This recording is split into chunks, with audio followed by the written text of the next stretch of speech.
Thanks, everybody, for being here. We appreciate you coming. When we announced this a week ago, as you can imagine, my email got flooded. A lot of them saying, wow, what a great hire. And a lot of them being friends from Knoxville saying, what in the world is going on here? I think Coach has 297 victories, is that right? Yes, You probably don't. 209. Well, at least 16 of them I remember very well, being on the wrong end of them as a Tennessee fan. But this came about when we first started looking at the possibility of a WNBA team, and Coach reached out, and then he said, well, I might also be interested in hockey. And I thought, well, that's the greatest no-brainer of all time. You have somebody who understands building a championship culture, who understands, I think, better than almost anybody in sports, the process that's needed to get to where you compete as a champion.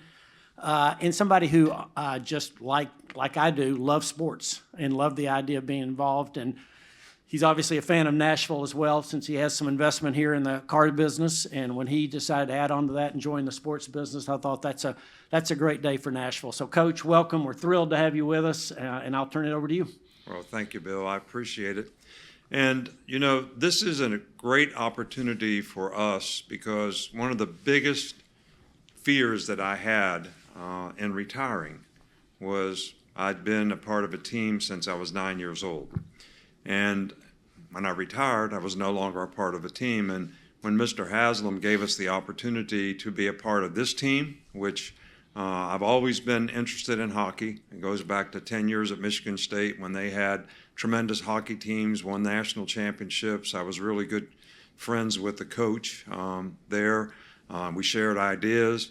And then to have the opportunity to be partners with Mr. Haslam, a successful organization with a great brand like the Predators, was really something that was appealing to us and an opportunity that we were so excited to be able to take advantage of. So I'm no expert in hockey, so don't look at me like I'm going to make some huge impact coaching around here, because that's not going to happen. But I do have a pretty good idea of what it takes to have successful organizations. And one of the reasons that we wanted to partner with the Predators and Mr. Haslam and this organization, they want to be successful. They want to be successful, the people in this town, the fans who support it.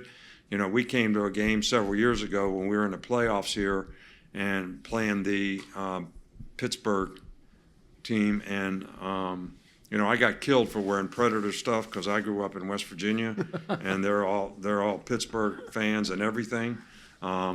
So I got absolutely blasted for being a traitor, but I know how that feels. I'm not a traitor, and we may have beat Tennessee 16 times, which I'm really proud of, but the only game that I remember is the one we lost.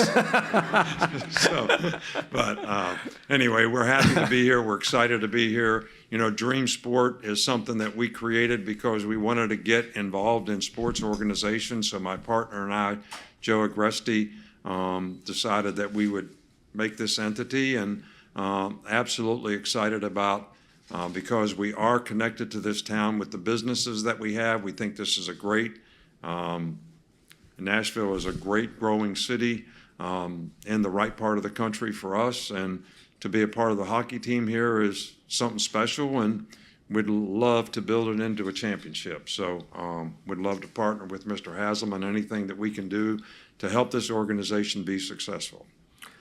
All right, questions. And like I said, if we could let us bring a mic too, that'd be great. Nick, if you're not coaching hockey, what is it that you maybe, and it's still early, but what do you envision concrete bringing to the franchise besides your money? Well, what does it take to be a successful organization? Process. There's some of the things that we did when I was in the NFL as well as in college, from, how you bring players to a team, how you manage the organization from a financial standpoint to maximize the players that you can bring to the team relative to what you can spend. How do you successfully get people in the organization to work together? The kind of leadership that takes. I'm kind of a transformational leader where you want to have great relationships with the people. How do you set a good example? Be somebody that somebody can emulate in a first-class way. How do you help somebody have the best chance to be successful, which is what we would want every person in this organization to do, is have the best chance to be all they can be from a player standpoint, from a coach's standpoint, from an organizational standpoint. So having great relationships with those people and contributing every way you can. I mean, Bill and I talked quite a bit about some of the things that we did in football that may bleed over into what they could do here in the hockey organization that may be helpful. Some things maybe not, but anything like that that we can do, we'd love to do. Next question. Coach, just curious, how present do you expect to be? I have no idea what your calendar looks like after football season, when the bulk of hockey season is. How often will you be here? What will you be doing around? That kind of thing. It's up to him. Oh, you're full-time then. You know, there was a couple occasions where I've already been here, once to visit with the front office of the organization, once what I'm going to call mini camp, you know, that they had for, and spoke to the team and the coaches, and you know, kind of challenged the team, you know, the people that were there, which was mostly the AAA team, whatever that's called, and to, you know, be a team that nobody wants to play against. You know, that was always our goal with Alabama. So, and that's how you compete, the toughness that you play with, the disposition that you go out there and compete with. So, you know, those kinds of things I'd like to continue to do, and whatever Mr. Haslam would like for me to do and thinks that I can contribute in a positive way, I'd like to do. You know, we come here on occasion because of our business. It's not that far away. It's a good place for Miss Terry to shop, so we're all good. If it's up to me, you'll be playing a lot less golf this winter, but we'll see. Nick, you talked about, you know, aligning yourself with high achievers in the past. As a part of your process, how contagious have you found that to be? How much a part of a process is that for you? Well, I think, you know, process is just a definition of what you have to do to be successful. First of all, you got to define what you want to do. Then what do you have to do it? And then how do you establish the discipline organizationally to be able to do it every day? And that's something that we've, you know, did a pretty good job of in the past, establishing a process, having people in the organization. It's not just an organizational thing, it's an individual thing. You know, my success probably was more about helping people be successful. In other words, I wanted everybody in the organization to have goals and aspirations, and I wanted to help them define what they had to do it and provide the leadership to help them to do it. So if we could get everybody in this organization playing like a champion, we might have a chance to win a championship. And that's something that I always try to promote with, you know, our players and the people in our organization. And I know Mr. Haslam wants to do that in this organization. And if there's anything I can do to contribute to that process, I'd be glad to be helpful. Nick, I'm curious how much you've interacted with Barry Trotz so far, and what are your impressions of him? Look, I know Barry is a good guy. We had a couple meetings, and I like the guy. I don't know enough about what he does and the job that he's done to this point to be able to, and nor would I want to evaluate, you know, his performance in any kind of way. I think that's up to, you know, other people in the organization. I'm here to support him every way that I can to help him be successful, and anyone else in the organization that I can be helpful to. Nick, what excites you most about being a part of this franchise and in this city at this stage? It's exciting as hell to be a part of this organization. You know, the couple games that we've been to in the past, the fans, the enthusiasm, the passion in the organization were tremendous. The brand is really outstanding. I think hockey is one of the sort of fastest growing sports. You know, I have a house in South Florida, and people talk about hockey more than they talk about the Miami Dolphins, who I used to be the coach of, which kind of pisses me off, but it is what it is. You know, so the Panthers are successful, and I think when you have a successful organization, a lot of people will relate to that, and that's certainly the goal here. Yeah. Nick, you talked about being a competitor. I'm just curious, how has retirement suited you? Are you bored, or are you looking for a challenge? I think doing things like this is a part of it. Being involved in a team is a part of it. I gamble on a golf course every chance I get, so that's part of it, being competitive. But being a part of game day is also because it's not just showing up and talking on Saturday. There's preparation involved. It keeps you involved in the game. When you coach a team, you look at everything through a straw. Your team, who you're playing, what you need to do to improve your team. When you do something like this, you look at everything from 1,000 feet. You're looking at, I wouldn't know who Scattaboo was from a load of coal if I wasn't doing game day, because I didn't ever know anything about Arizona State because we didn't ever play them. But that happens globally. And it's kind of an interesting approach, and it's fun. We have a good group of people on game day, and we obviously announced on game day that I was going to be a part of this organization, which can't hurt anybody or anything. But I'm not bored. I have to be honest that when I'm sitting doing game day in Oklahoma Stadium before we play, or in Texas A&M Stadium before they play, it gets me a little bit that I'd like to be playing in the game. But are you willing to do the 14-hour a day, every day, leading up to the game for the whole season? That's what gets you when you get old. Couple more questions.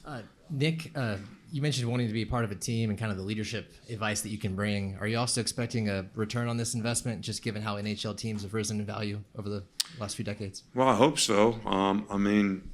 I don't think anybody invests money in anything to lose it. So, but it more is about the challenge of how can we help the team rebuild, get better, have a chance to compete for a championship. And then I think when you do that, all the other things, sort of come with it. And so that's the goal. That's the incitement. That's the reason that I'm here today. It's not about making money. It's about how can we get better and what can we do, and how exciting it is to be a part of, this organization. And, to be honest, Miss Terry has never asked me, like, who won a game. Last night I was looking at scores, and she asked me who won the Predators game. So this runs deep in our house. Coach, you said just a little bit earlier that you're not by no means an expert on hockey. So what will you do to immerse yourself and learn the nuances of everything that you're now investing in? Well, I think there's two parts of it. I think there's an operational side of it. So how do you bring players to the team? How do you get the best people in the organization? Is there some experience that you've had in the past that can contribute to that? I was fortunate to be around a lot of people that were great mentors who were parts of successful organizations. Started with Don James, my college coach, George Perlis, 4 Super Bowls with Chuck Noll, and being a part of that organization, Belichick being a part of a whole bunch of Super Bowls.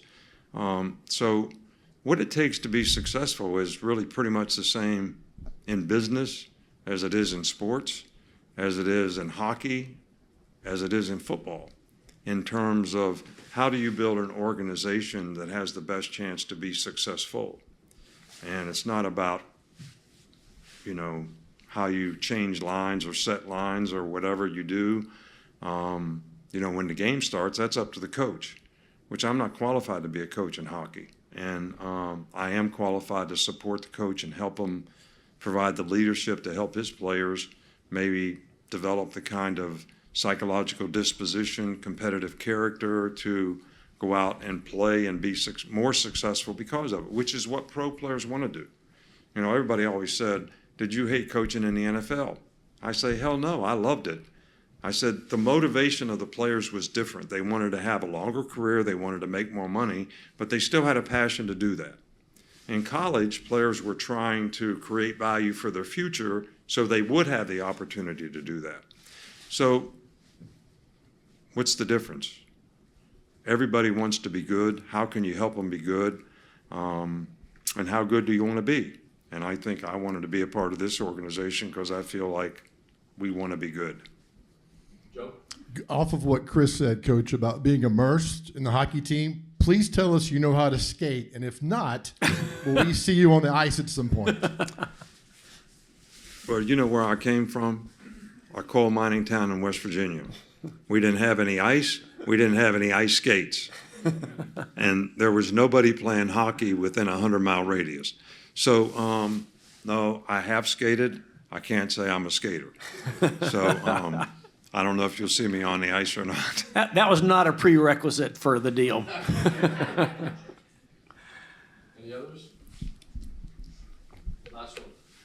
Bill, from your perspective, Yeah. to not only have Coach Saban as part of this ownership group now, but just the way that the organization is trending now since you've taken over as chairman, how does that excite you? What do you see in all of this moving forward? You know, if you're in this room, you don't get a sense for who Coach is and how competitive he is and how much he wants to win, then you've missed it, right? Or you don't have a pulse. And I think everybody, like I said, just get it sitting in this room. And when I talk to Coach again, both of us understand, like, we're not going to coach this team. We're not going to decide who we draft. We're not going to decide what's going to happen at the, trade deadline. But he does bring a history of winning, I'd argue, almost like no one else.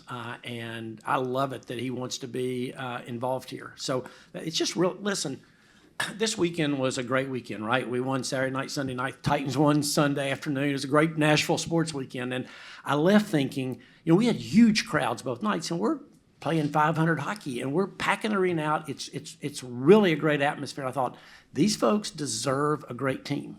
And that's what we want to be a part of.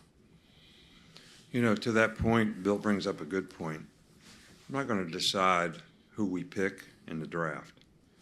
But having been involved in drafts, how do you get to the point where you get the players evaluated right because of the process and how you do it? So you can evaluate psychological disposition. That takes somebody making input. You have to define critical factors to play every position that fits how you want to play the game. The Capitals play different than Edmonton. I know that much. So when you define all those things, then you get the right pieces and you have the right people making those decisions, but you've given them sort of a framework of what is the best way for us to be able to evaluate the players so we're going to get the best value for the player that we pick. Does that make sense? Which we may not have any input in who that is, but we can have input into the process that will help them make better picks. All right. Thank you all very much. I think you can see why I'm really excited about Nick being willing to join our team, and we look forward to lots of years of great hockey and success on the ice. Thanks, everybody, for coming. We appreciate it. Thank you. Appreciate you. Thank you very much.